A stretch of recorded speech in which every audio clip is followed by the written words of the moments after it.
मला 10 लाख रुपये गुंतवायचे असं मी जेव्हा तुम्हाला सांगितलं, तेव्हा तुम्ही म्हणाले की ते एफ-डीमध्ये इन्व्हेस्ट नका करू, म्युच्युअल फंडमध्ये इन्व्हेस्ट करा. तर तुम्ही एफ-डीच्या अगेन्स्ट आहात का? असं मला तुम्हाला विचारायचं आहे. नाही, असं अजिबातच नाहीये. मी एफडीच्या अगेन्स्ट मुळीच नाहीये. पण आज जर का ते 10 लाख रुपये गुंतवायचे तर ते तुला रिटर्न कधी हवेत परत? जर का तुला ते नेक्स्ट 2 ते 3 वर्षातच जर रिटर्न हवे असतील तर तू एफडी मध्ये नक्कीच इन्व्हेस्ट करू शकतो. सी, एफडी हे जे आहे ना, हे डेप्ट प्रोडक्ट आहे. सो डेप्ट प्रोडक्ट हे कधीही शॉर्ट पिरियडसाठी कन्सिडर केलं गेलं पाहिजे.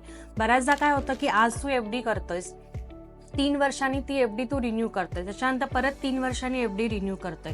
मग जर का ती दर 3 वर्षांनी तू एफडी रिन्यू करणारच आहेस तर मग एफडी पेक्षा बरेच चांगले असे ऑप्शन्स आहेत की ज्याच्यामध्ये तुझी मुद्दल वाढ चांगली होऊ शकते, ग्रोथ चांगली होऊ शकते, तुला हवं असेल तर मंथली विड्रॉवल मिळू शकतं.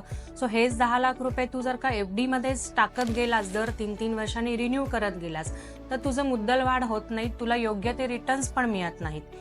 सो म्हणून मी एफडीच्या अगेन्स्ट आहे असं नाही, पण तुमचं टेन्युअर किती आहे, तुमची रिस्क कपॅसिटी किती आहे ह्याच्याप्रमाणे ठरवायला हवं की आपल्याला ते पैसे कुठे गुंतवायचे. त्यामुळे हे जर का 10 लाख रुपये तुला 2 ते 3 वर्षासाठी गुंतवायचे आणि त्याचा ऍक्च्युअल एंड यूज करायचा असेल तर एफडी हा तुझ्यासाठी नक्कीच चांगला ऑप्शन होऊ शकतो, कारण त्यावेळी मार्केटची रिस्क तू नाही घेऊ शकत. पण जर का तुला ते 10 लाख रुपये 3 वर्षांनी लागणार नाहीयेत तर मग एफडी पेक्षा तू जर का ते म्युच्युअल फंडमध्ये इन्व्हेस्ट केलेस तर तुझं इन्फ्लेशन बीट होत आहे, तुला रिटर्न्स चांगले मिळत आहेत, लिक्विडिटी सुद्धा मिळणार आहे.